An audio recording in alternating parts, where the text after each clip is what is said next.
सिकंदरपुर स्थित गृह रक्षा वाहिनी मुजफ्फरपुर में समस्तीपुर, गोपालगंज, वैशाली और रोहतास जिले के 133 गृह रक्षकों के बुनियादी प्रशिक्षण के उपरांत पारण परेड का आयोजन किया गया। इस मौके पर मुख्य अतिथि के रूप में मुख्यालय गृह रक्षा वाहिनी से चंदन कुमार कुशवाहा उपस्थित थे।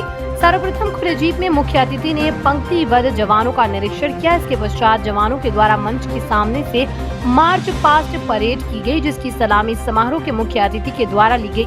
बाद में जवानों को संबोधित कर होमगार्ड के जवानों की हौसला अफजाई की गई। परेड को काफी उत्तम दर्जे का बताया गया। होमगार्ड कमांडेंट त्रिलोक नाथ झा ने बताया कि प्रशिक्षण के बाद सभी 133 जवानों ने पारण परेड में भाग लिया, जिसमें 109 पुरुष और 24 महिलाएं जवान शामिल रहे। ये मुजफ्फरपुर प्रशिक्षण केंद्र का तृतीय पारण परेड का जत्था था और ये 4 महीना का हमारे जो गृहरक्षक अभी नामांकित हो रहे हैं, बहाल हो रहे हैं, उनको 120 दिन का प्रशिक्षण, जो बुनियादी प्रशिक्षण है वो मुख्यालय द्वारा निर्धारित है, वो 120 दिन का प्रशिक्षण इनको दिया गया है। 15 मार्च से इनका बैच आया हुआ था और 12 जुलाई को इनका 120 दिन पूरा हो रहा है। उसी क्रम में आज इनका पारण परेड हुआ है और पारण परेड के क्रम में हमारे मुख्य अतिथि थे श्री चंदन कुशवाहा सर, जो भारतीय पुलिस सेवा के वरीय पदाधिकारी हैं और उन्हीं के अध्यक्षता में आज हमारा पारण परेड जो है कितने जिले के गृह रक्षक? इसमें 4 जिले के गृह रक्षक थे और इसमें मोतिहारी क्या कहते हैं कि समस्तीपुर, वैशाली और गोपालगंज और एक जिले के और गृह रक्षक थे रोहतास। टोटल 133 गृह रक्षक थे, 24 महिला थी और 109 जो है सो पुरुष थे।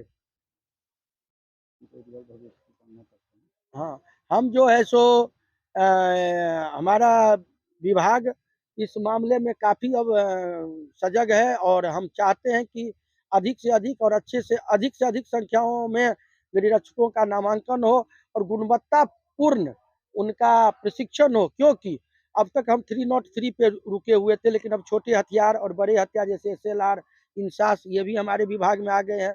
छोटे हथियारों का भी प्रशिक्षण दिया जाता है, साथ साथ फायर फाइटिंग हो गया, डिजास्टर मैनेजमेंट हो गया और अन्य बहुत सारे जो टेक्निकल जो हमारे जीवन में हमें आगे आके चुनौतियों का सामना करना पड़ता है, इन सभी चीज़ों का जो है प्रशिक्षण में समावेशन किया गया है। के पदाधिकारी कर्मी के अलावा स्पेशल बटालियन के प्रशिक्षक हैं, साथ साथ भारतीय सेना से रिटायर्ड सूबेदार मेजर को बिहार सरकार द्वारा नियोजित करके रखा गया है। उनके द्वारा स्पेशल प्रशिक्षण दिया जाता है, वो इसी कैंप में रहते हैं और उनके द्वारा अब मेरा बिहार बदल रहा है और अब मुजफ्फरपुर में महानगर जैसा सर्विस और ऑर्गेनिक वेजिटेबल्स, फ्रूट और डेयरी प्रोडक्ट्स 60 मिनट में मुफ्त होम डिलीवरी पाएं। बिहार में शराब बंदी है, इसके बावजूद शराब से संबंधित घटनाएं आए दिन हो रही हैं। मुजफ्फरपुर जिले में नाबालिग को जबरन शराब पिलाकर उसके साथ गैंगरेप की घटना को अंजाम दिया गया। नाबालिग चीखती रही, छोड़ देने की गुहार लगाती रही, लेकिन युवकों ने जबरन उसके मुंह में बोतल डालकर हलक में शराब उड़ेलते रहे और गैंगरेप करते रहे। दरिंदों ने नाबालिग को इतनी शराब पिला दी थी कि ढैंचा के खेत में बेहोश पड़ी रही। होश में आने के बाद वो अपने घर पर पहुंची। उसने अपने दादा को पूरी घटना की जानकारी दी, जिसके बाद पीड़िता के परिजनों ने इलाज के लिए पीड़िता को अस्पताल में भर्ती कराया और मामले की जानकारी पुलिस को दी। नाबालिग ने जानकारी दी है कि उसके गांव का एक लड़का उसे बुलाने आया था। वो उसे लेकर खेत की तरफ पहुंचा, उसके साथ शराब की बोतल भी थी। दरिंदे ने उसे जबरन शराब पिलाई, उसके बाद अपने अन्य दोस्तों को बुला लिया। सभी ने मिलकर बारी बारी से दुष्कर्म की घटना को अंजाम दिया, फिर उसको अकेला छोड़कर फरार हो गए। घटना के बाद से इलाके में सनसनी है। थाना क्षेत्र में एक महिला के साथ दुष्कर्म का मामला का कांड प्रतिवेदित हुआ है। उसमें एक नामजद के ऊपर आरोप लगाते हुए प्राथमिकी दर्ज कराया गया है। प्राथमिकी दर्ज कर अनुसंधान किया जा रहा है।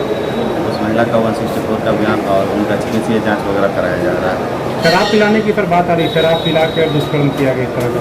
प्राथमिकी में 4 तरह का आरोप लगाया जा रहा है। हर एक पहलू पर जाँच और अनुसंधान